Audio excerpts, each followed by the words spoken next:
ये नानपुर थाना क्षेत्र में 1/6/2025 तकरीबन 12 बजे एक सूचना मिली थी कि 31 की शाम को एक लड़की जो है अपने घर से गायब है। तुरंत कांड दर्ज किया गया और अनुसंधान प्रारंभ किया। 1 तारीख की शाम को एक लड़की का चटगौड़ा स्थित एक अर्धनिर्मित आवास था, वहाँ पे एक शव मिलता है पेड़ पे लटका हुआ। तुरंत इस कांड की गंभीरता को देखते हुए एक SIT का गठन किया जाता है और वहाँ पे FSL टीम जाती है, घटनास्थल का निरीक्षण करती है और शव को पोस्टमार्टम के लिए भेजा जाता है।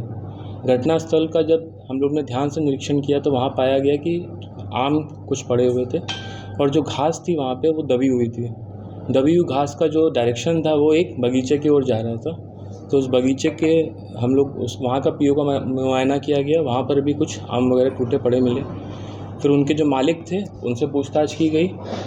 फिर वहाँ पे जो उनके मालिक थे देवेंद्र यादव, उनके लड़के से पूछताछ की गई। जब उससे पूछताछ किया गया तो उसने बताया कि 5 लड़कों ने उस लड़की के साथ आम को लेके विवाद था। वो लड़की आम वहाँ तोड़ रही थी, उसको लेके विवाद हुआ।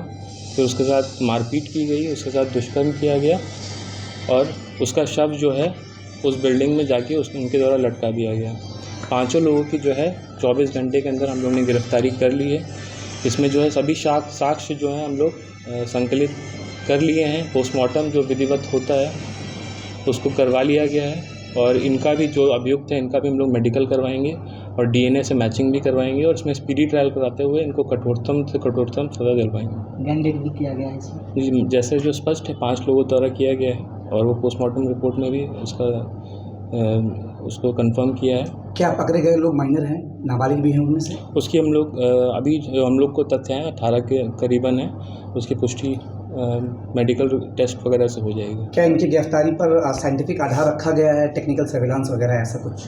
हाँ, उसमें हम लोग को कुछ टेक्निकल प्रूफ्स भी आए हैं। इनके जो फ़ोन्स हैं उसमें कुछ चैट्स वगैरह बरामद हुई हैं घटना को लेके, वो सब डायरी का पार्ट और इन्वेस्टिगेशन में जो भी साक्ष्य हैं साइंटिफिकली उसका संकलन किया गया है और उसमें जैसे मैंने बोला कि अच्छे से हम लोग एविडेंस को कलेक्ट करके इसमें स्पीडी ट्रायल भी करवाएंगे। तो बस एक आम तोड़ने को लेकर ये गैंग रेप की घटना को अंजाम दिया? हाँ, जो इनके बगीचे में वो आम तोड़ रही थी, ऊपर चढ़ के इन्होंने देखा, फिर उसके बाद एक लड़के ने उसका पैर पकड़ के खींचा, उसके बाद ये सब घटनाक्रम हुआ और फिर उसको ऐसा दिखाने के लिए, आत्महत्या का रूप देने के लिए उसको वहाँ पे जाके टांग दिया गया।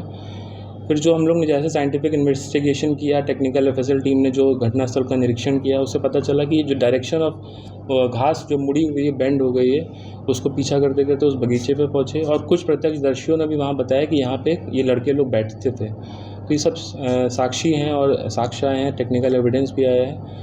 तो 24 घंटे में इसको विदित किया गया है।